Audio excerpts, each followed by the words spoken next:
Assalamualaikum warahmatullahi wabarakatuh. Perkenalkan, saya Fajar Rizky Ramadan, NIM D600 1960, Prodi Teknik Industri angkatan tahun 2019. Di sini saya ingin membuat video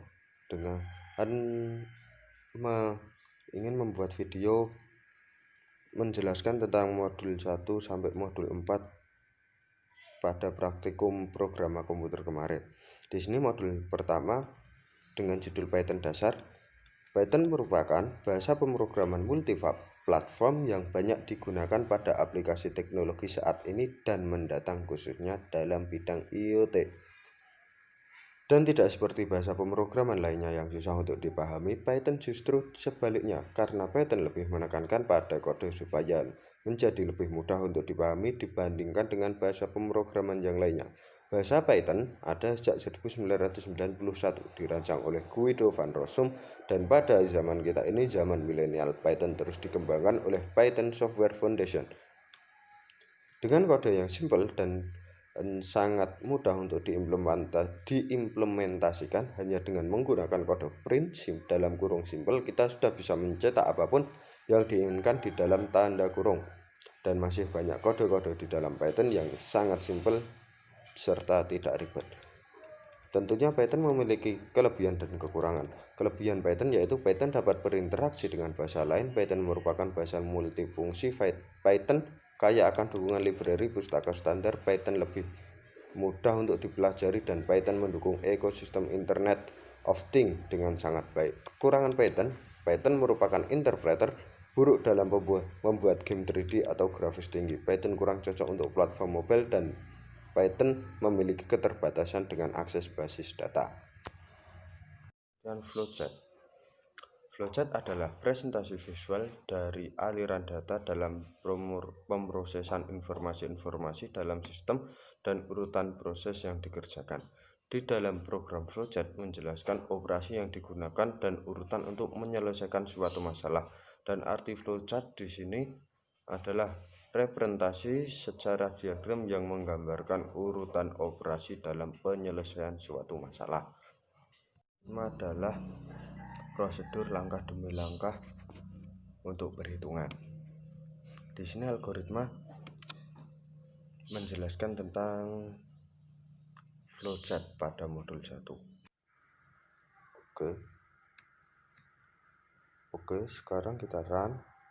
Kita kasih nama Fajar, alamat Kalioso, tanggal 12 jam 02.00. Nah, di sini kita ada program pengulangan. Kita ingin masuk, maka kita akan ketikkan 1 terlebih dahulu untuk kita bertransaksi. Kita ketik 1, lalu enter. Kita pilih gerbang tol keluar, kita pilih Semarang, jadi ketik 35. Habis itu jika rombongan bisa gabung jadi 1, tapi kalau sendiri ketik yes. Nah, di sini kita ingin mengulangi program pengulangan itu, maka kita ketik 1 dan kita gerbang tol keluar 35. Setelah itu kita ingin mengakhiri program pengulangan, maka kita ketikkan yes. Program pengulangan sudah berhenti di sini.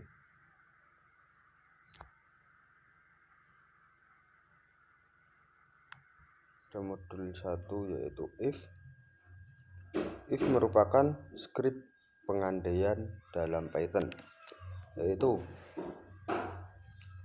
misal kita dengan if ini kita bisa membuat pengandaian. Contoh di skrip saya, if kode roda .lower sama dengan 4, harga sama dengan jarak tempuh kali 2000, total sama dengan harga.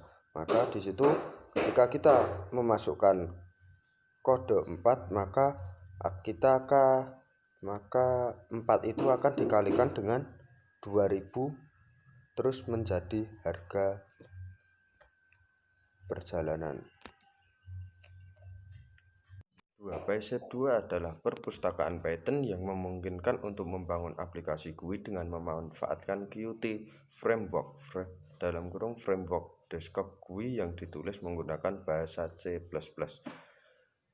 Dengan ini, kita bisa membuat aplikasi yang berbasis Qt Core hanya bermodalkan bahasa Python. Ini kita masuk ke modul 2. Kita akan menjelaskan tentang cara membuat GUI dengan PySet 2. Yang pertama-tama kita membuat GUI widgetnya terlebih dahulu.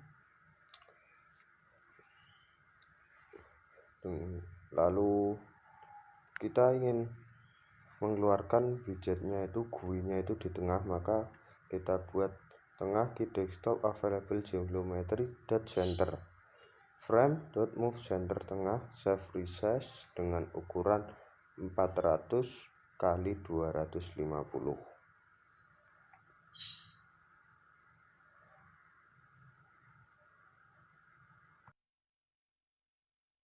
Menjelaskan tentang rumus perhitungannya. Proses 2 harga unit sama dengan float save len 2 dot tag.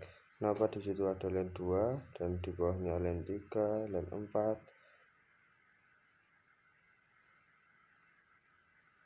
Karena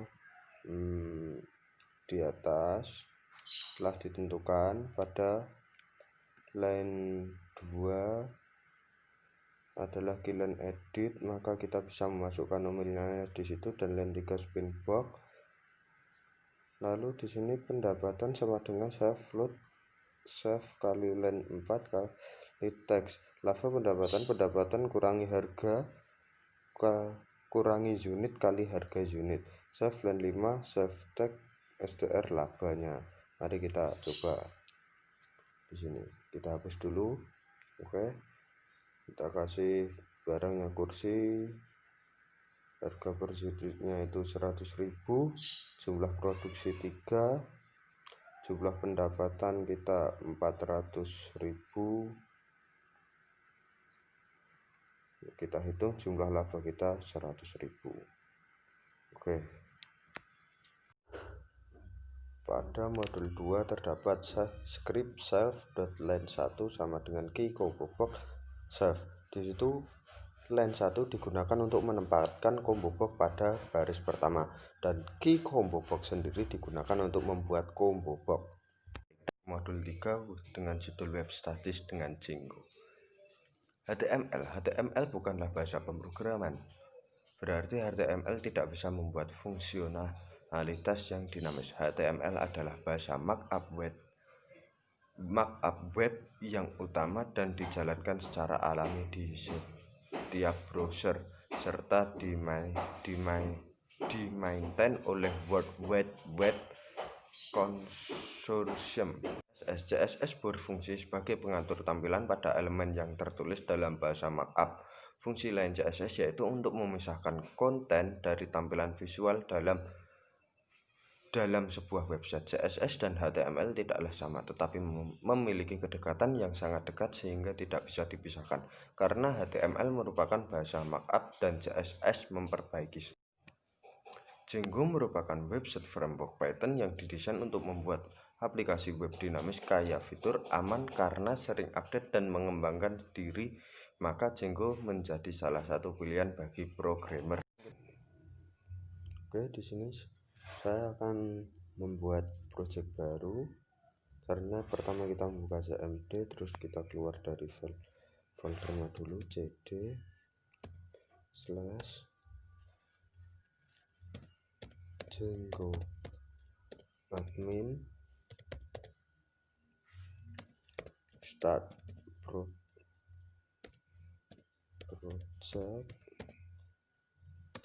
kita kasih nama coba. Di sini sudah dapat, kita langsung masuk saja ke coba, cd coba.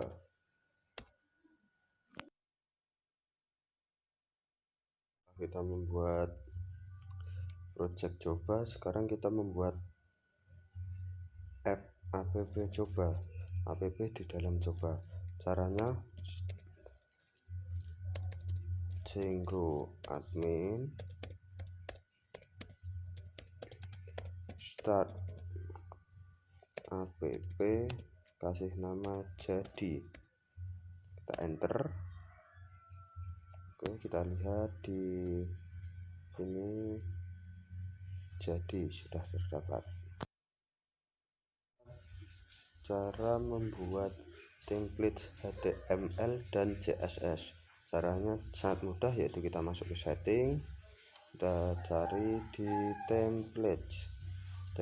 Nah, di sini di dirs ini kita masukkan template.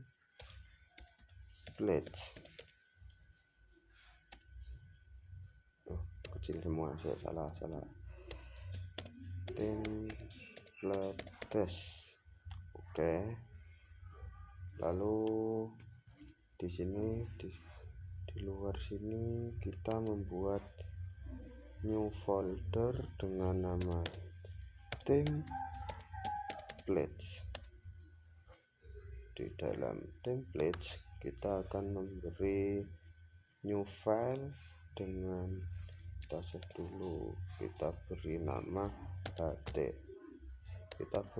HTML nya, kita beri nama apa ya, aku.html. HTML sudah jadi. Apa tadi?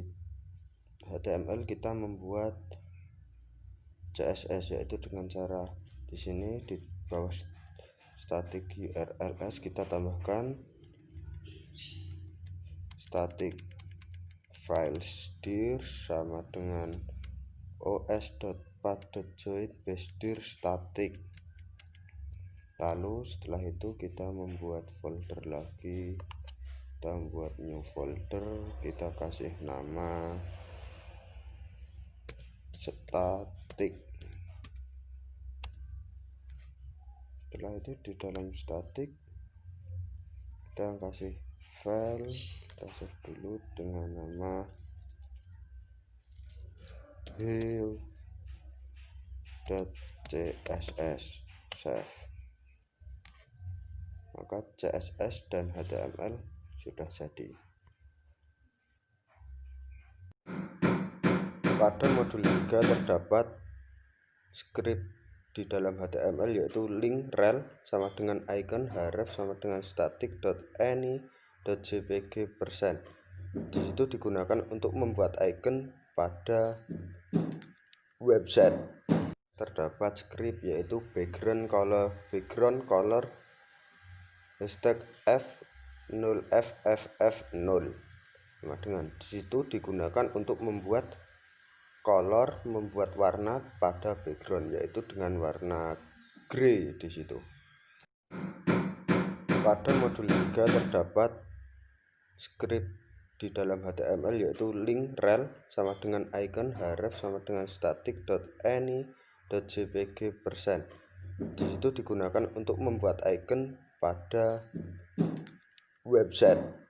Terdapat script yaitu background color hashtag f0ff0 sama dengan, di situ digunakan untuk membuat color, membuat warna pada background, yaitu dengan warna grey di situ. Kita memasuki modul 4 dengan judul web dinamis dengan Django.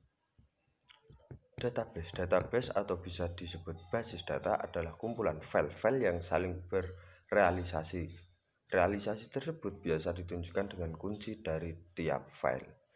Yang ada satu basis data menunjukkan kumpulan data yang dipakai dalam satu lingkup informasi. Database dalam perusahaan digunakan untuk mengakses dan menyimpan data. Selain itu dapat digunakan untuk memantau suatu perusahaan. Database Management System atau DBMS harus dapat memantau apa yang terjadi pada kegiatan operasional sehingga dapat mengambil langkah yang cepat dan tepat jika terjadi masalah. PP atau SAM. SAM adalah perangkat lunak software bebas yang mendukung banyak sistem operasi. Fungsinya adalah sebagai server yang berdiri sendiri, localhost yang terdiri atas program Apache, HTTP server, MySQL database, dan penerjemahan bahasa yang ditulis menggunakan bahasa pemrograman PHP dan Perl. terakhir MySQL adalah sebuah database server open source yang cukup populer keberadaannya. Dengan berbagai keunggulan yang dimiliki, membuat software database ini banyak digunakan oleh praktisi untuk membangun suatu proyek. Adanya fasilitas API atau Application Programming Interface yang dimiliki oleh MySQL memungkinkan bermacam-macam aplikasi komputer yang ditulis dengan berbagai bahasa pemrograman dapat mengakses basis data MySQL. Manfaat website dinamis di dalam perusahaan yaitu memudahkan untuk mengontrol suatu perusahaan, produk, dan lain sebagainya, dan memudahkan kita untuk mengupdate data-data yang terdapat pada perusahaan. CRUD, C untuk create yang berarti buat, yaitu membuat konten di dalam website, dan R untuk read yang berarti baca atau menampilkan data yang telah kita buat tadi. Setelah itu ada U untuk update, merupakan bagian dari CRUD yang akan memperbarui konten atau data yang salah setelah kita membaca. Dan D untuk delete yang berarti hapus. Tidak lupa juga pada CRUD masih ada D atau delete yang berperan untuk menghapus data.